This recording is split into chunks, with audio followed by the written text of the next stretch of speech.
Assalamualaikum warahmatullahi wabarakatuh.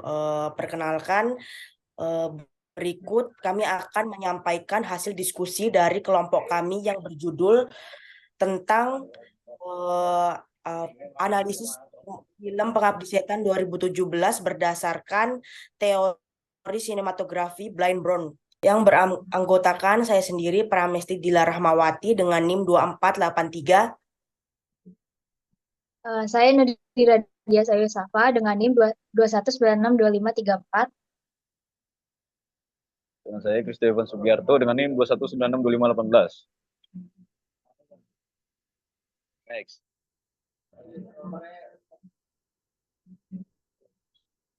Baik, materi pertama akan disampaikan oleh Kak Ivan. Oke. Pada kesempatan kali ini saya akan menjelaskan slide ini, yaitu data-data film dari Pengabdi Setan 2017. Yaitu salah satunya sinopsis. Film ini menceritakan kisah Rini dan adik-adiknya yang mendapatkan teror sosok hantu yang menyerupai ibunya setelah ibunya meninggal. Yang kedua adalah produksi. Film ini diproduksi oleh Rapi Films dan CJ Entertainment.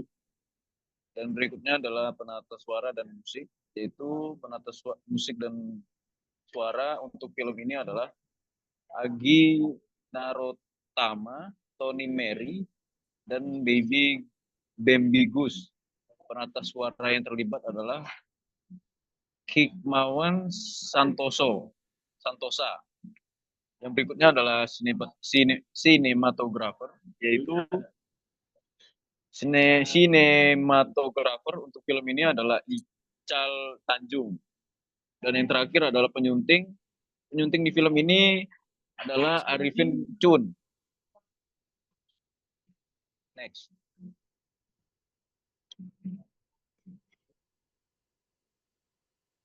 Untuk slide berikutnya ini adalah asal-usul pembuatan film Pengabdi Setan. Yaitu salah satu genre yang populer di Indonesia adalah film bergenre horor. Genre horor bukan suatu film yang baru di Indonesia. Genre ini memiliki perjalanan yang panjang di Indonesia. Pada tahun 1980-an, genre horor mengalami penurunan yang panjang di Indonesia. Pada tahun 1080-an, genre horor mengalami penurunan karena sebagian besar formula ada dalam film genre horor di Indonesia pasti mengandung unsur seks. Genre horor merupakan film yang ingin menyampaikan rasa takut kepada penonton. Film Pengabdi Setan 2017 tentunya memiliki unsur sinematografi yang dimasukkan agar dapat menyajikan film yang tidak membosankan karena penonton dapat masuk dalam jalan cerita yang ingin disampaikan. Oke, next.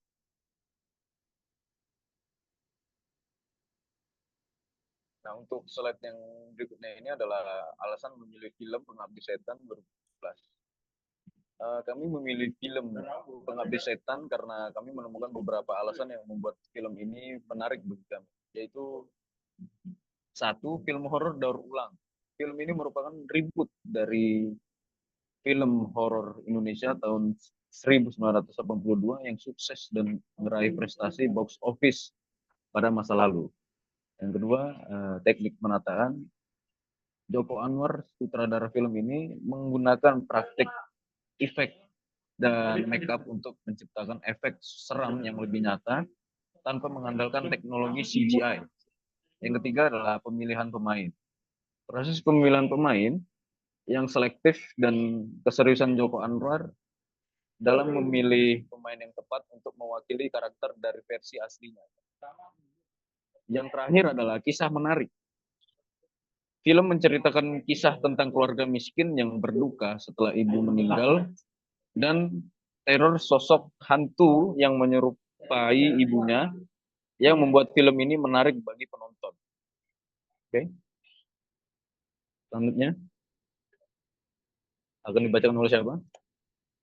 Baik, selanjutnya akan saya jelaskan mengenai konsep dan teori yang digunakan dalam film Pengabdi Setan yang disutradarai oleh Joko Anwar.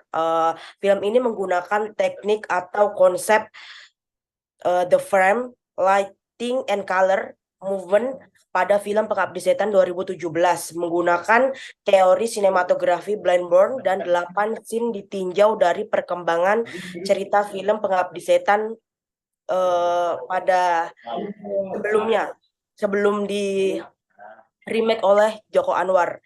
Selanjutnya, film ini juga menggunakan dua unsur cerita yaitu naratif dan sinematik, yaitu dengan menggunakan materi atau bahan yang diolah pada film, sedangkan unsur sinematik adalah teknis dalam pengolahan film. Dengan demikian, kedua unsur ini sangat penting dalam pembuatan film.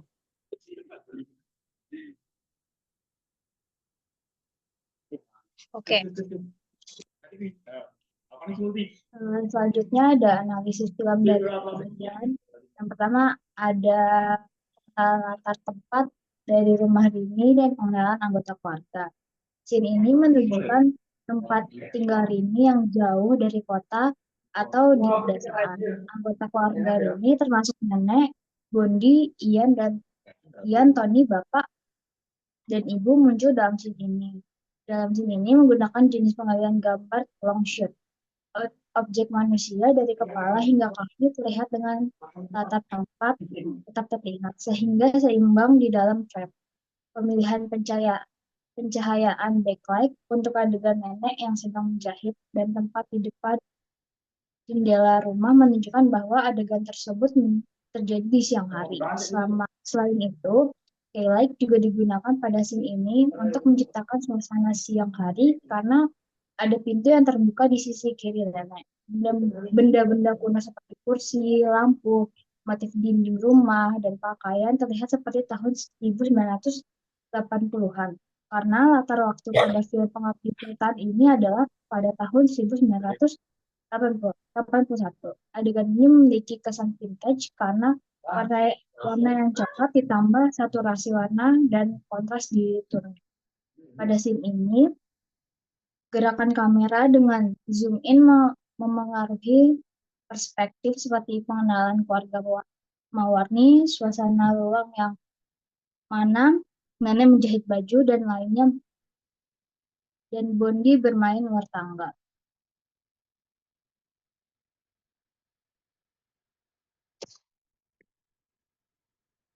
Selanjutnya untuk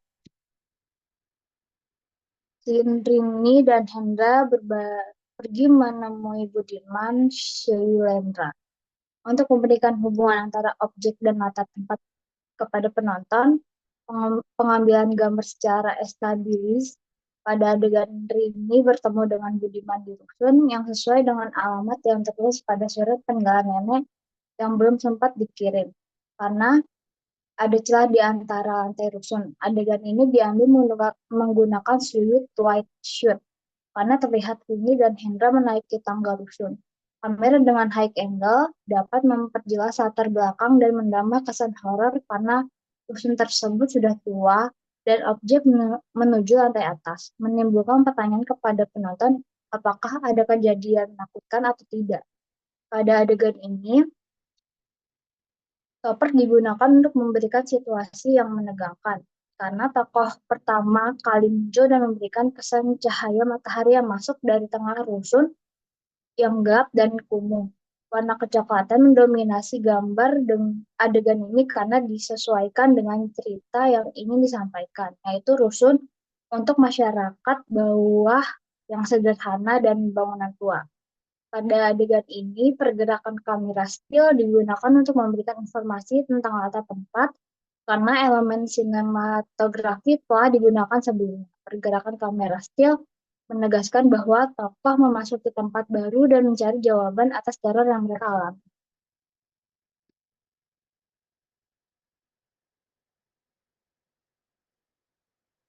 Selanjutnya, di adegan kemunculan sosok wanita dengan rambut terurai berantakan.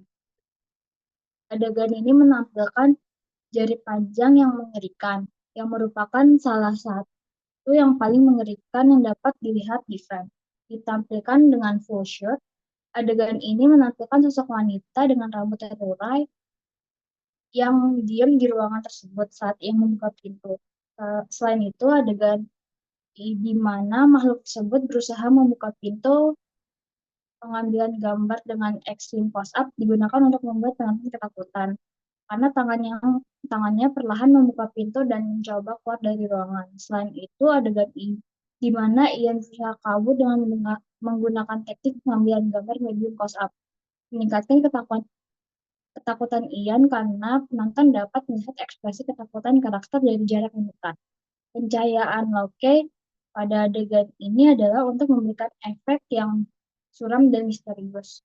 Penggunaan warna biru kegelapan pada adegan ini menciptakan suasana malam yang mencekam dan membuat tampilan jari makhluk tersebut terlihat menyeramkan. Karena pergerakan kamera dengan teknik zoom in mendekati sosok makhluk dengan jari panjang yang muncul di ruangan tersebut ini itu memberikan kesan menyeramkan dan dapat menyampaikan situasi menegangkan karena kamera mendekati sosok makhluk yang menyeramkan.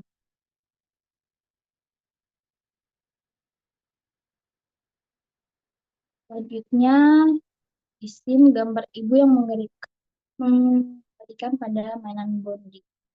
Satu hal yang paling mengejutkan adalah munculnya ibu setelah kematiannya.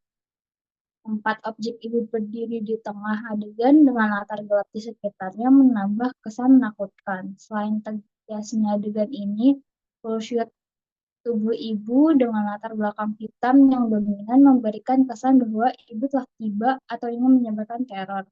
Gambar ibu yang dilihat dari kacamata putar menimbulkan rasa terkejut karena ibu mengenakan gaun putih panjang dengan vel atau penutup wajah dan gaya rambut yang diurai dengan wajah yang pucat memberikan kesan menakutkan.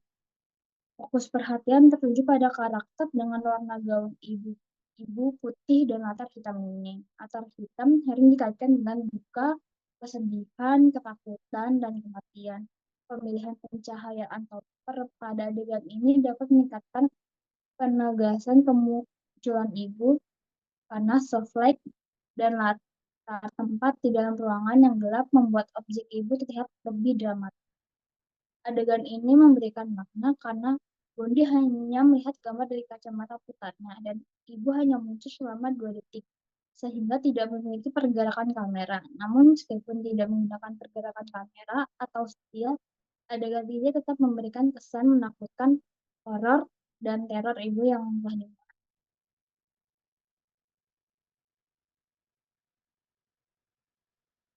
Selanjutnya di scene ibu sedang mengawasi Rini yang sedang wudhu. Adegan di mana Rini sedang mengambil wudhu untuk sholat diawasi oleh ibu menakutkan di sisi kanannya menggunakan pengambil gambar full shot untuk menunjukkan Rini sedang membersihkan tangannya saat mengambil wudhu dan siap untuk sholat. Selanjutnya menggunakan pengambilan gambar medium close up untuk menampilkan kegiatan wudhu saat membasuh wajah dengan fokus pada adegan Rini yang merasa cemas seperti ada yang mengawasinya dari pintu kamar mandi. Dalam pengambilan gambar full shot, ibu digambarkan secara keseluruhan dengan bentuk ibu yang menakutkan terlihat sepenuhnya. Dalam adegan ini, saat light digunakan untuk menampilkan suasana malam hari dan latar tempat Rini sedang wudhu di kamar mandi. Dengan pencahayaan ini juga dapat menciptakan suasana yang lebih misterius. Warna coklat dan biru gelap lebih banyak digunakan pada gambar di adegan ini karena coklat memberikan makna sederhana. Karena kejadian terjadi pada tahun 1980-an sehingga tercipta kesan vintage. Biru gelap menambah suasana mencekam. Untuk menunjukkan cara beribadah dalam Islam, ini harus mengambil wudhu sebelum sholat. Pergerakan kamera secara tilt dari bawah ke atas digunakan untuk menjelaskan Rini yang sedang wudhu. Selanjutnya, sosok ibu muncul dengan pergerakan kamera tilt agar penonton dapat melihat apa yang Rini lihat dari kejauhan. Dan makhluk tersebut hanya melihat Rini dari kejauhan dan tidak bergerak.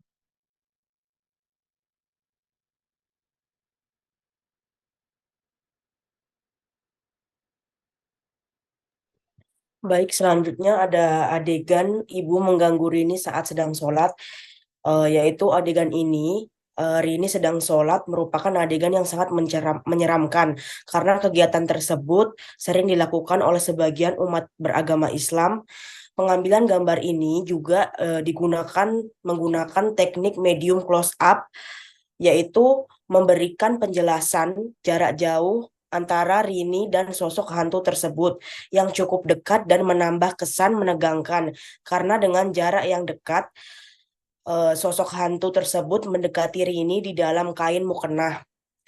Selanjutnya dengan teknik pencahayaan low key menciptakan suasana yang mencurigakan, menakutkan, dan menegangkan. Karena pada adegan ini sosok hantu tersebut terus muncul untuk mengganggu Rini. Pencahayaan yang diberikan membuat keadaan pada adegan tersebut tersampaikan karena ditambah dengan pengambilan gambar medium close up yang menyorot wajah Rini yang ketakutan dan sangat cemas selama sholat, menunjukkan warna lampu pada tahun 1980-an yang berwarna kuning dan di dalam ruangan yang menjadi kecoklatan dan pantulan cahaya pada malam hari dari jendela kamar menembus menjadikan warna biru gelap dengan latar waktu yaitu malam hari.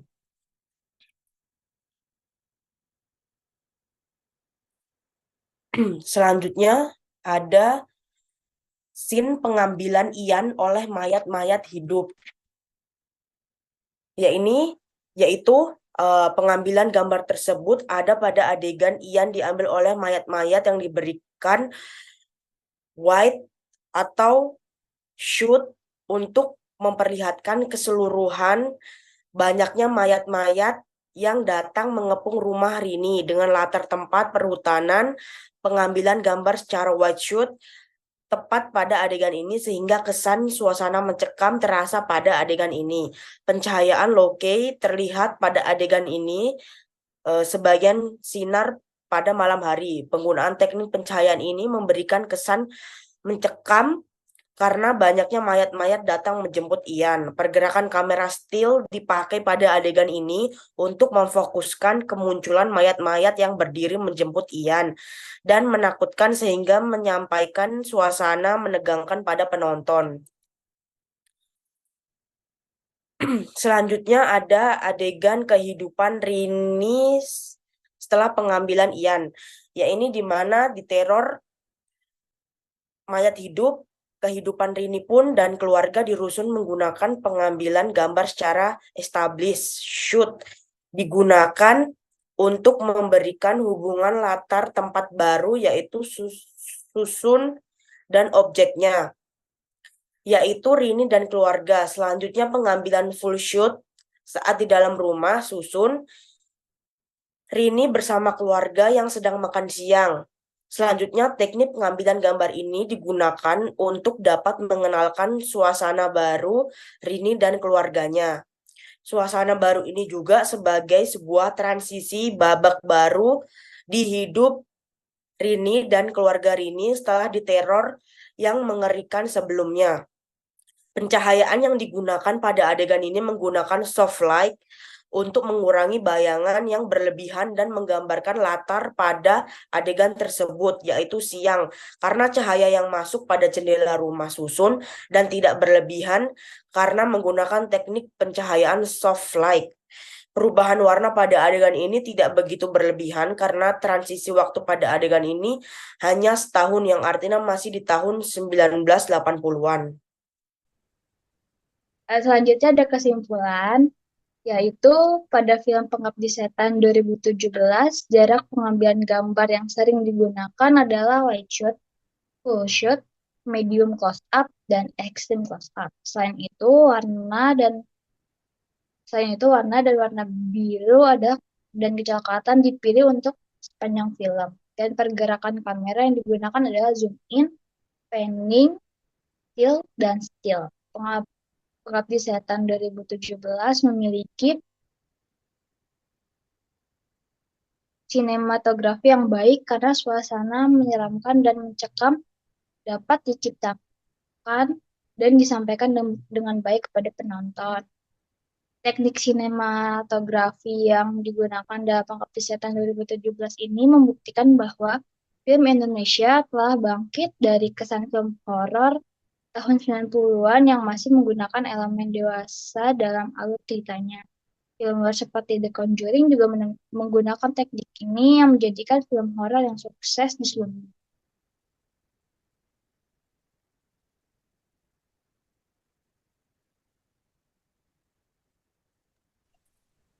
Mungkin itu saja presentasi hasil diskusi dari kelompok kami yang dapat kami sampaikan. Kurang lebihnya kami mohon maaf. Wassalamualaikum warahmatullahi wabarakatuh. Waalaikumsalam warahmatullahi wabarakatuh.